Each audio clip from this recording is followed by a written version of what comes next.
तो दोस्तों आप सभी का स्वागत है इसके टेक्निकल क्लासेस में। तो चलिए दोस्तों आज बात करने वाले हैं डीसी थ्योरी, यानी कि डीसी थ्योरी के सभी प्रकार के प्रश्न को देखते हुए आगे बढ़ेंगे। तो आप लोग वीडियो में इन तक जरूर बने रहिएगा।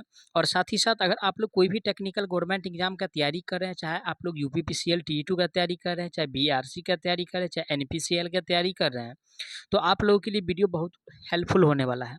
तो चलिए आज का सबसे पहला प्रश्न से स्टार्ट करते हैं। आज का सबसे पहला प्रश्न दिया हुआ है क्वेश्चंस में, किसी बैटरी को 40 ओम प्रतिरोध से जोड़ा जाता है, यदि करंट 1 एम्पियर पैदा किया जाता है तो बैटरी का वोल्टेज क्या होगा। यानी कि सबसे पहले निकालना है क्या भाई, यानी कि भी निकालना है। और आर का वैल्यू कितना दिया हुआ है, आर का वैल्यू यानी कि 40 ओम दिया हुआ है। साथ ही साथ यानी कि आई का वैल्यू कितना दिया हुआ है, तो आई का वैल्यू जो दिया हुआ है दोस्तों 1 एम्पियर दिया हुआ है। अब निकालना क्या है, वोल्टेज निकालना है। तो V बराबर आई आर फॉर्मूला होता है, ठीक है ना, ओम्स के लॉ से।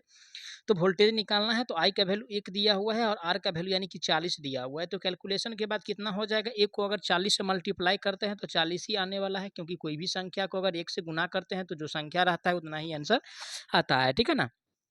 तो देखिए कैलकुलेशन के बाद 40 वोल्ट आया है, ठीक है ना, 40 वोल्ट आया है। ऑप्शन ए में जो दिया है 10 वोल्ट, तो 10 वोल्ट कैलकुलेशन के बाद नहीं आया है। ना 90 वोल्ट आया है, ना 65 वोल्ट आया है, ठीक है ना, 40 वोल्ट आया है, जो कि ऑप्शन बी में दिया हुआ है। करेक्ट आंसर की बात किया जाए तो ऑप्शन इसका बी सही हो जाएगा, ठीक है ना। अब चलिए आगे बढ़ते हैं। आज का अगला प्रश्न दिया हुआ है क्वेश्चंस में, कह रहा है कि प्रतिरोधक क्षमता की ऐसा यूनिट क्या है, किसका है भाई, यानी कि प्रतिरोधक क्षमता का, है ना, प्रतिरोधक, है ना, प्रतिरोधक क्षमता का। और प्रतिरोधक क्षमता का ऐसा यूनिट के बारे में बताना है। तो देखिए दोस्तों, यानी कि प्रतिरोधक क्षमता का ऐसा यूनिट जो होता है यानी कि ओम होता है। क्या होता है भाई, ओम होता है, ठीक है ना। हर्ज किसका है, ये तो फ्रीक्वेंसी का है, ठीक है ना, फ्रीक्वेंसी का है। हर्ज किसका यूनिट होता है, तो फ्रीक्वेंसी का होता है। एम्पियर किसका है भाई, तो ये धारा का यूनिट होता है। एम्पियर यानी कि धारा का यूनिट है, ठीक है ना। वोल्ट किसका है भाई, तो ईएमएफ का भी यूनिट यानी कि वोल्ट ही होता है, ठीक है ना, क्या होता है, वोल्ट ही होता है। तो ये सब ध्यान रखिएगा। ओम जो दिया हुआ है ये बी में दिया है। करेक्ट आंसर की बात किया जाए तो इसका बी सही हो जाएगा, क्योंकि बी में जो पूछ रहा है, सॉरी बी में जो दिया हुआ है ओम दिया हुआ है और प्रतिरोधक का यूनिट बताना है, ठीक है।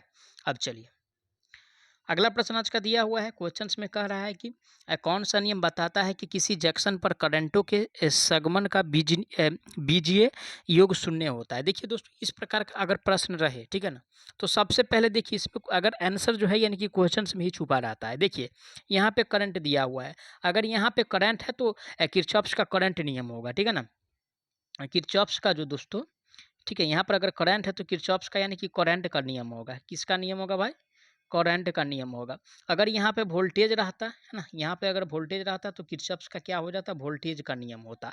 तो इसमें करंट है तो ऑप्शन खोजेंगे करंट वाला किसमें दिया है, तो ए में कह रहा ओम का नियम। तो ओम का नियम में क्या पढ़े थे, भी बराबर यानी कि आई आर होता है। क्या होता है, आई आर होता है।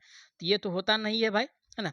रही बीच में कह रहा है कि बी में किरचॉफ्स का वोल्टेज नियम, अगर यहाँ वोल्टेज रहता तो ऑप्शन बी सही हो जाता है।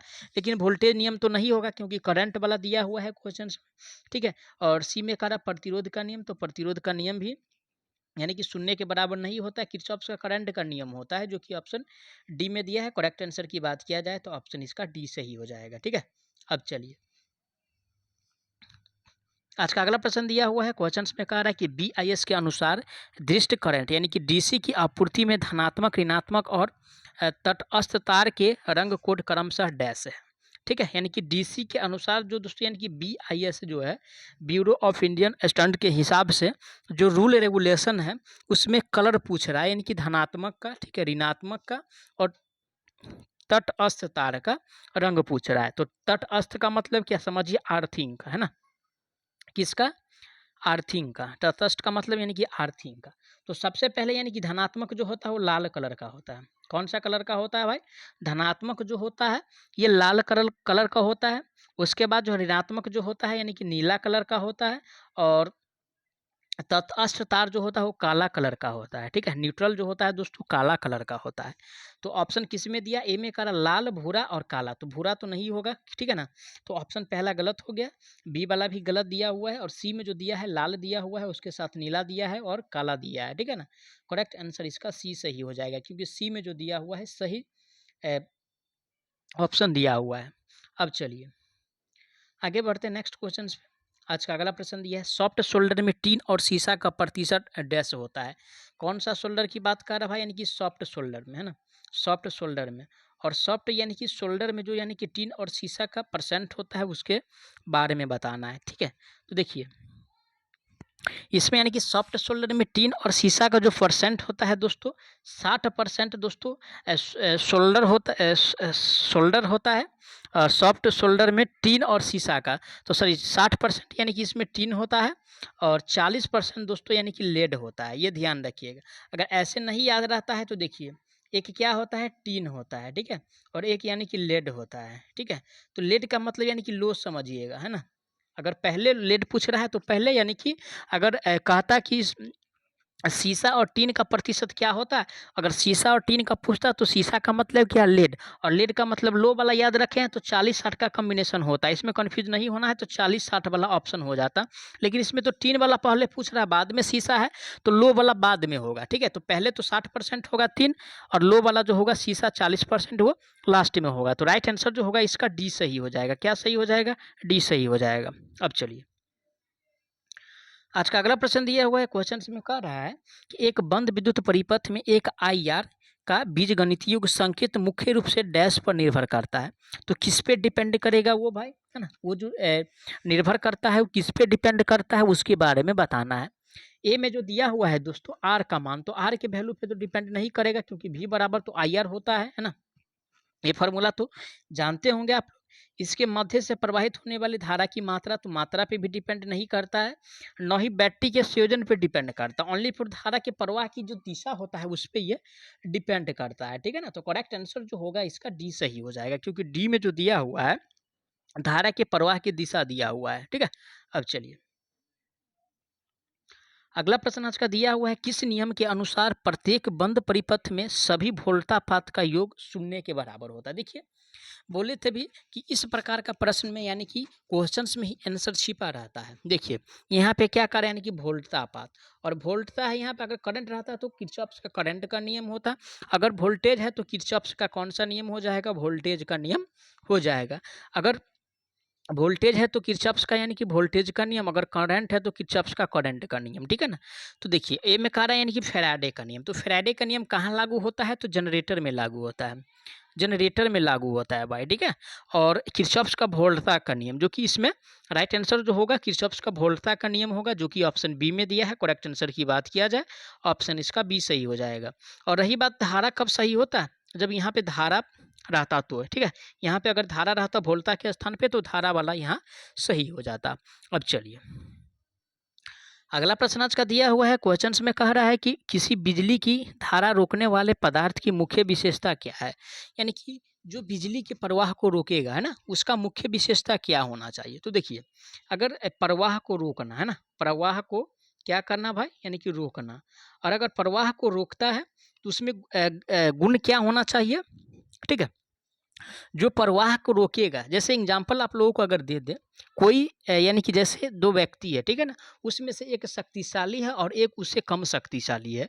तो कम शक्तिशाली वाले व्यक्ति हारना तो तय है भाई, अगर वो दोनों एक साथ जो है कुश्ती लड़ता है तो हारना तो तय है, क्योंकि जिसके पास ज़्यादा शक्ति है वही उसको रोक सकता है ना, उसको कंट्रोल कर सकता है। इसी प्रकार इसमें भी है कि यानी कि उच्च पैरावैद्युत सामर्थ्य होना चाहिए, ठीक है। उच्च पैरावैद्युत का मतलब क्या?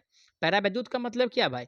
जिससे होकर धारा प्रवाह नहीं होता हो, जिससे होकर धारा प्रवाह नहीं होता हो, ठीक है ना, उसी को पैरावैद्युत कहते हैं, ठीक है ना। तो गुण जो होना चाहिए उच्च होना चाहिए, काफी ज्यादा होना चाहिए, तब ना उसको रोकेगा, है ना। तो देखिए ए में दिया हुआ है उच्च पैरावैद्युत सामर्थ्य, करेक्ट आंसर जो होगा ए इसका सही हो जाएगा। बी में करें निम्न गलनांक, तो निम्न गलनांक ये तो फ्यूज वाली बात है, तो यहाँ पे तो ये सब कुछ है नहीं, ये तो रुकेगा नहीं, ये तो धारा ज्यादा होगा तो अपने आप क्या हो जाएगा, पिघल जाता है, ठीक है ना। चलिए आगे बढ़ते हैं। आज का अगला प्रश्न दिया हुआ है ना, न्यूमेरिकल टाइप का है, आप लोग ध्यान से देखिए, है ना। कह रहा है कि 50 वोल्ट दृश्य धारा स्रोत में एक 10 ओम प्रतिरोध जुड़ा हुआ है, प्रतिरोध के माध्यम से प्रवाहित होने वाली धारा की गणना करें। क्या पूछ रहा है भाई? यानी कि धारा का गणना करना है इसमें, ठीक है ना। तो सबसे पहले भी का वैल्यू कितना दिया है? 50 दिया हुआ है। अब रही बात आर का वैल्यू कितना दिया हुआ है, तो आर का जो वैल्यू दिया हुआ है 10 दिया हुआ है, 10 ओम दिया हुआ है, ठीक है ना। अब निकालना क्या है, आई का वैल्यू निकालना है। तो सबसे पहले वी बराबर क्या जानते हैं, यानी कि आई आर जानते हैं, ठीक है, आई आर जानते हैं। तो आई बराबर क्या हो जाएगा, वी बट्टा यानी कि आर होने वाला है। वी का वैल्यू कितना दिया हुआ है, 50 दिया हुआ है। आर का वैल्यू कितना दिया है, 10 दिया हुआ है। एक जीरो से एक जीरो कैंसिल, बच गया 5, और 5 जो होगा दोस्तों एम्पियर में होगा। क्या होगा, 5 एम्पियर होगा। ऑप्शन किस में दिया हुआ है, चलिए ऑप्शन पढ़ लेते हैं। ऑप्शन ए में जो दिया है 0.5, तो कैलकुलेशन के बाद 0.5 एम्पियर आया नहीं है, न 50 एम्पियर आया है, न 0.05 एम्पियर आया। ये जो कैलकुलेशन के बाद आया है दोस्तों 5 एम्पियर आया है सिर्फ, है ना।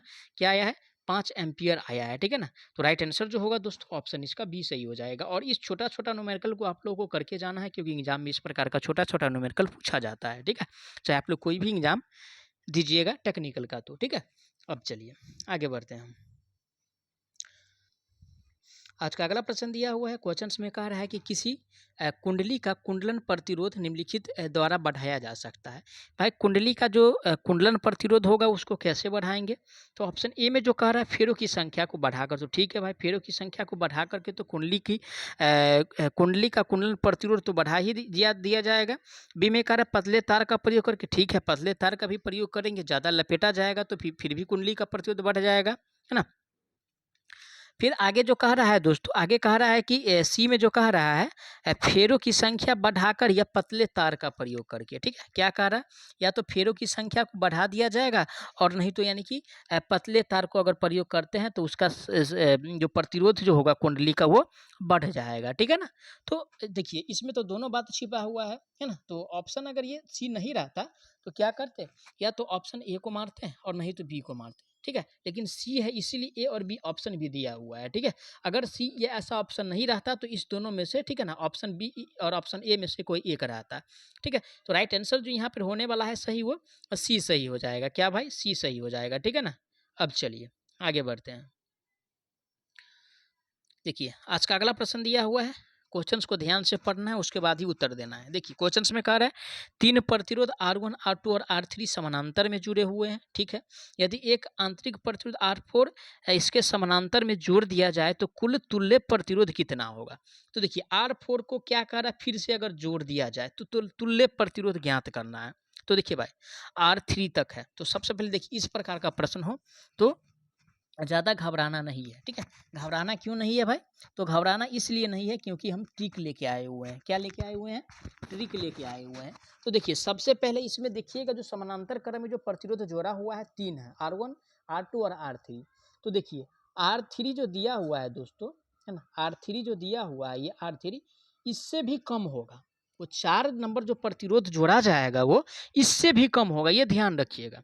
जैसे अगर R1 उसके बाद R2 और R3 और कहता R4 ये समानांतर में जुड़े हुए हैं, और एक आंतरिक प्रतिरोध यानी कि जैसे R5 है भाई, इसको इसके समानांतर में जोड़ दिया जाए तो कुल तुल्य प्रतिरोध क्या होगा, है ना। अगर ये पूछता तो R4 वाला से भी क्या होता भाई, कम होता। लेकिन यहाँ पे 3 है इसीलिए जो आंसर होने वाला है वो R3 से कम होगा, ये ध्यान रखिएगा, ठीक है। क्वेश्चन बनता है इस प्रकार का। ऑप्शन पढ़ लेते हैं। ऑप्शन ए में कर R1 plus R2 plus R3 से अधिक, तो कभी अधिक होगा नहीं क्योंकि समानांतर क्रम में, और समानांतर क्रम में जितना वैल्यू दिया रहता है और जो कम वैल्यू है, जो सबसे कम मान वाला वैल्यू है उससे भी कम आंसर आता है कैलकुलेशन के बाद, ठीक है। तो R1 plus R2 plus R3 बटा 4 ये भी नहीं होने वाला है, R3 से कम होगा जो कि ऑप्शन सी में दिया है। करेक्ट आंसर की बात किया जाए तो ऑप्शन इसका सी सही होने वाला है, ठीक है।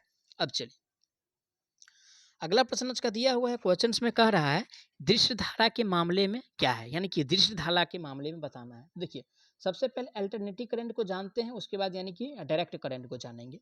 तो अल्टरनेटिव करंट का मतलब क्या हुआ, जिसका मान और दिशा दोनों बदलता हो, ठीक है। मान और प्लस दिशा, शॉर्टकट में समझाने का प्रयास करते हैं। मान और प्लस दिशा दोनों क्या हो, पल पल में बदलता है तो उसे अल्टरनेटिव करंट कहते हैं। जबकि और जिसका यानी कि मान और दिशा नहीं बदलता हो, जो डायरेक्ट हो, उसे यानी कि डायरेक्ट करंट कहते हैं, ठीक है ना, डीसी कहते हैं। देखिए इसका फिगर के माध्यम से आप लोग समझने का प्रयास कीजिएगा, है ना। ये क्या है, ये डीसी है, ठीक है। और एसी की अगर फिगर पे समझते हैं तो देखिए ये हाफ साइकिल, ठीक है, पॉजिटिव हाफ साइकिल हो गया, और नीचे जाएगा ये निगेटिव हाफ साइकिल हो गया, फिर ये पॉजिटिव हाफ साइकिल जाएगा, फिर ये निगेटिव हाफ साइकिल जाएगा। ये एसी का है, ठीक है ना, एसी का फिगर है, ठीक है ना। एसी का ये चलने का रास्ता है, ठीक है। डीसी का चलने का रास्ता इस प्रकार होता है। तो देखिए डीसी में क्या होता है ना, मान बदलता है ना दिशा बदलता है, वो नियत यानी कि एक साथ वो चलता है। ऑप्शन पढ़ लेते हैं। ए में जो कह रहा है दोस्तों, ए में कह रहा है कि धारा प्रतिवर्ती दिशा में प्रवाहित होता है, तो ऐसा तो नहीं होता है भाई डीसी में, है ना। डीसी में तो कभी प्रतिवर्ती की तरह तो प्रवाहित नहीं होता है। बी में कह रहा है धारा दोनों दिशा में प्रवाहित होता है, ऐसा कभी नहीं होगा डीसी में। धारा की दिशा समय के साथ बदलता है, वो तो इसी में होता है भाई। सी में करा धारा केवल एक ही दिशा में सॉरी डी में करा धारा केवल एक ही दिशा में प्रवाहित होता है। तो करेक्ट आंसर जो होता है दिया हुआ है दोस्तों ऑप्शन डी में दिया है, क्योंकि धारा एक ही दिशा में प्रवाहित होता है। अब चलिए आगे बढ़ते हैं। आज का अगला प्रश्न पे आगे बढ़ेंगे। सॉरी आज का अगला प्रश्न पे बात करते हैं। नेक्स्ट क्वेश्चन क्या है उस पर बात करते हैं। नेक्स्ट क्वेश्चन आज का दिया हुआ है ना। क्वेश्चंस में कह रहा है आर प्रतिरोध वाले तीन प्रतिरोधकों के कितने संयोजन बनाए जा सकते हैं। देखिए आर प्रतिरोध वाले तीन प्रतिरोधक है, कितना है भाई, यानी कि तीन प्रतिरोधक है। और तीन प्रतिरोधक जो दिया हुआ है ना, तो तीन में अपना मन से एक जोड़ दीजिए, बराबर 4 उत्तर प्राप्त होता है। और यानी कि संयोजन जो बनाया जा सकता है, ठीक है, वो 4 कितना संयोजन जो बनाया जा सकता है दोस्तों, वो 4 बनाया जा सकता है, ठीक है ना। क्योंकि जो जो दिया रहेगा उसमें एक अपने मन से जोड़ देना है, ठीक है ना। ये ट्रिक है, ये ट्रिक है, ध्यान रखिएगा, ट्रिक है ये, ध्यान रखिएगा, ठीक है। ये 3 वाले में तो राइट आंसर जो होगा 4 जो दिया हुआ है ऑप्शन बी में दिया है। करेक्ट आंसर की बात किया जाए तो ऑप्शन इसका बी सही होने वाला है। अब चलिए अगला प्रश्न आज का दिया हुआ है, कह रहा है 3 ओम, ठीक है, 3 ओम प्रतिरोधकों को एक त्रिभुज के रूप में जोड़ा गया है, किन्हीं दो कोनों के बीच प्रतिरोध क्या होगा। सॉरी, तो देखिए एक त्रिभुज सबसे पहले बनाने का प्रयास कर रहे हैं। ये भी 3 है, ये भी 3 है और ये भी 3 दिया हुआ है, ठीक है। ये भी कितना दिया है, 3 दिया हुआ है। देखिए इसको और इसको यानी कि जोड़ दीजिए, जोड़ने के बाद कितना यानी कि 6 प्राप्त होता है। लेकिन 6 जो प्राप्त होता है एक ये समानांतर में हो गया, ठीक है। जब ये दोनों सीरीज में तो एक समानांतर में हो गया, ठीक है। तो आर ए बी का जो फॉर्मूला होता है ये ध्यान रखिएगा, ठीक है। आर ए बी का जो फॉर्मूला होता है, ठीक है, 6 × 3 और बट्टा यानी कि 6 + 3 हो जाएगा। मेरा कहने का मतलब ये हुआ a × b बटा a + b, ठीक है। इसको ध्यान रखिएगा, समानांतर क्रम का जो फॉर्मूला होता है a × b बटा a + b, ठीक है। तो 6 का 18 और 18 बट्टा में कितना यानी कि हो जाएगा 6 और 3 9 हो रहा है। इसको काटते हैं तो कितना हो जाएगा यानी कि 2 हो जाएगा। और 2 जो होगा दोस्तों ओम में होगा, क्योंकि प्रतिरोध का यूनिट जो होता है क्या होता है यानी कि ओम होता है। क्या होता है भाई, ओम होता है। तो ऑप्शन किस में दिया हुआ है, 2 ए में तो कह रहा है कि 3/4 ओम, तो 3/4 ओम तो होगा नहीं, क्योंकि कैलकुलेशन के बाद आया नहीं है ना। 3 ओम आया है, ओनली फॉर कैलकुलेशन के बाद 2 ओम आया है, जो कि ऑप्शन सी में दिया है 2 ओम। राइट आंसर की बात किया जाए तो ऑप्शन इसका सी सही हो जाएगा। अब चलिए भैया आगे बढ़ते हैं नेक्स्ट क्वेश्चन पे। अगला प्रश्न आज का दिया हुआ है, किसी तार का प्रतिरोध निम्नलिखित के व्यतिक्रमानुपाती होता है, ठीक है ना। यानी कि तार का जो प्रतिरोध होता है किसके व्यतिक्रमानुपाती होता है, उसके बारे में बताना है। देखिए दोस्तों सबसे पहले यानी कि आर बराबर फॉर्मूला क्या जानते हैं, रो इंटू में एल बटा ए जानते हैं। तो तार का प्रतिरोध किसके व्यतिक्रमानुपाती होता है, ये क्या है दोस्तों, ये जो दिया हुआ है ये क्या है, ठीक है। तो दोस्तों यानी कि ये जो दिया हुआ है वो एरिया है, वो भी किसका, तो अनुप्रस्थ काट का क्षेत्रफल है, ठीक है ना। ये एरिया है, क्रॉस सेक्शन एरिया, ये जो दिया है क्रॉस सेक्शन एरिया है, ठीक है, क्रॉस सेक्शन एरिया है। ऑप्शन पढ़ लेते हैं। ये तो व्यतिक्रमानुपाती है, लेकिन प्रतिरोधकता और यानी कि लंबाई ये दोनों क्या है, यानी कि प्रतिरोध का ये डायरेक्टली प्रोपोर्शनल यानी कि समानुपाती है। लेकिन ये जो दिया हुआ है वो इन्वर्सली प्रोपोर्शनल है प्रतिरोध का। तो ए में जो दिया है अनुप्रस्थ काट का क्षेत्रफल, ठीक है। तो राइट आंसर इसका यही सही हो जाएगा, क्योंकि ए में जो दिया हुआ है अनुप्रस्थ काट का क्षेत्रफल है, और स्मॉल ए को अनुप्रस्थ काट का क्षेत्रफल कहते हैं, क्योंकि फॉर्मूला होता है आर बराबर रो इंटू एल बटा ए, ठीक है। इसी स्टेप से अगर आगे बढ़ते हैं तो एक फॉर्मूला निकल के आता है ई बटा जे, ठीक है, ई बटा जे और इंटू में एल बटा ए, ठीक है, एल बटा ये भी क्या है भाई, तो ये भी प्रतिरोध का फॉर्मूला है, ठीक है ना, प्रतिरोधकता का फॉर्मूला या प्रतिरोध का फॉर्मूला, ये ध्यान रखिएगा, ठीक है। आर बराबर भी ये भी होता है, यही होता है, ठीक है ना। अब चलिए